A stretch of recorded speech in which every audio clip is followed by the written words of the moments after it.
আপনাদের সামনে একটি প্রশ্ন। আজ রাত 12টার পর যদি বাংলাদেশের প্রতিটি মানুষ ঠিক করে আজ আমি শুধু নিজের কথাই ভাবব, কেউ কষ্ট পেল কি না পেল আমার কিচ্ছু যায় আসে না, আইন মানব কি মানব না আমি নিজেই ঠিক করব, তাহলে আগামীকাল সকালটা কেমন হবে? রাস্তা থাকবে কিন্তু শৃঙ্খলা থাকবে, স্কুল থাকবে কিন্তু সম্মান থাকবে, স্বাধীনতা থাকবে কিন্তু নিরাপত্তা থাকবে। আমরা প্রায়ই বলি আমরা স্বাধীন দেশের মানুষ, কিন্তু আজকের প্রশ্নটা একটু ভিন্ন। আমরা কি সত্যিই স্বাধীন, নাকি শুধু যা খুশি তাই করছি? আসসালামু আলাইকুম ওয়া রাহমাতুল্লাহি ওয়া বারাকাতুহু। আপনারা দেখছেন বিল্ডার নেশন।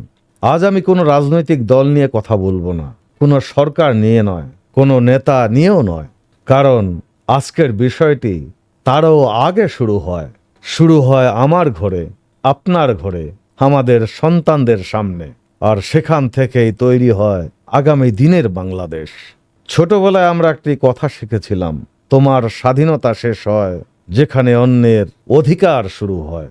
আজ প্রশ্ন হলো, আমরা কি সেই কথাটা এখনো মনে রেখেছি? আমি যদি রাস্তায় ইচ্ছে মতো ময়লা ফেলি, আমি যদি লাইনে দাঁড়াতে না চাই, আমি যদি গাড়ির হর্ন অকারণে বাজাই, আমি যদি সামাজিক মাধ্যমে কাউকে অপমান করি, আমি কি শুধু একটি ভুল করছি, নাকি আমি আমার সন্তানের সামনে একটি নতুন নিয়ম লিখছি? শিশুরা আমাদের কথা যতটা শোনে তার চেয়ে অনেক বেশি আমাদের আচরণ দেখে। একটি শিশু জন্মের সময় নিয়ম ভাঙতে জানে না, সে দেখে, সে শেখে, তারপর একদিন সেটাকেই স্বাভাবিক মনে করা শুরু করে। একটু ভেবে দেখুন, আমরা সন্তানদের কি শেখাই? সত্য কথা বলো, মানুষকে সম্মান করো, নিয়ম মেনে চলো। কিন্তু সন্তান যখন দেখে বাবা রাস্তার উল্টো দিক দিয়ে গাড়ি চালিয়ে সময় বাঁচাচ্ছেন, মা ফোনে বলছেন বলো আমি বাসায় নেই, অথবা লাইনে দাঁড়িয়ে থাকা মানুষদের পাশ কাটিয়ে একজন পরিচিত মানুষ কাজ করিয়ে চলে যাচ্ছেন, তখন সন্তান কি শিখবে? সে কি আমাদের কথা বিশ্বাস করবে, নাকি আমাদের কাজটাই বিশ্বাস করবে? একটি শিশু কখনো দ্বিধায় জন্মায় না, আমরা তাকে দ্বিধা শিখিয়ে দেই। একদিকে বলি সৎ হও, অন্যদিকে দেখাই সুযোগ পেলে শর্টকাট নাও। এভাবেই একদিন একটি ছোট আপোষ একটি বড় অভ্যাসে পরিণত হয়, আর সেই অভ্যাস শুধু একজন মানুষকে নয়, ধীরে ধীরে একটি সমাজকেও বদলে দেয়। বাংলাদেশ কি হঠাৎ এমন হয়েছে, নাকি হাজার হাজার ছোট ছোট আপোষের ফল আজকের এই বাস্তবতা?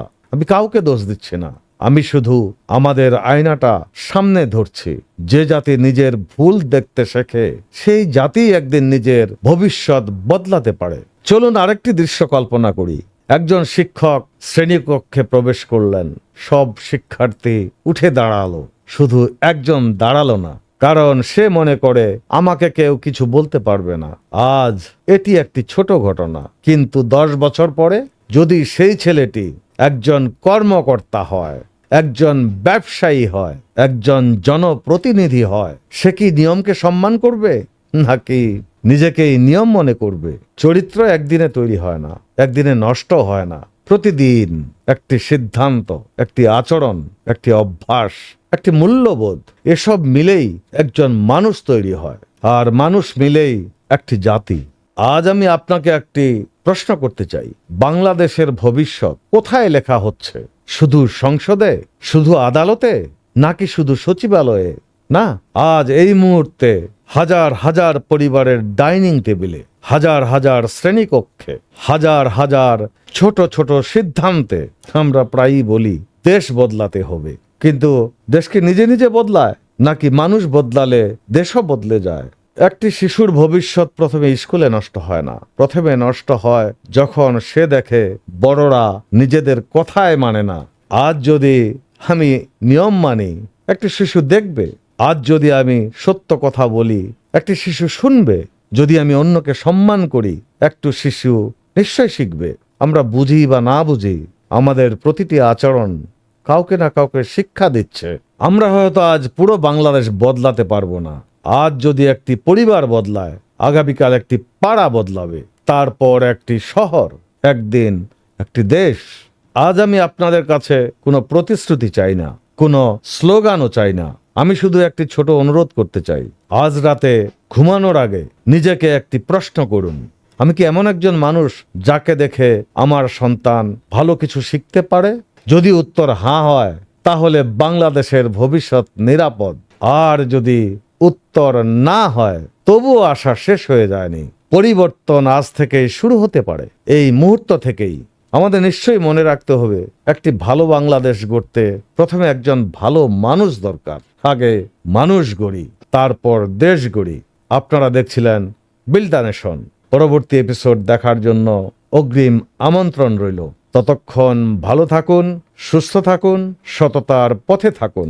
আসসালামু আলাইকুম ওয়া রাহমাতুল্লাহি ওয়া বারাকাতুহু।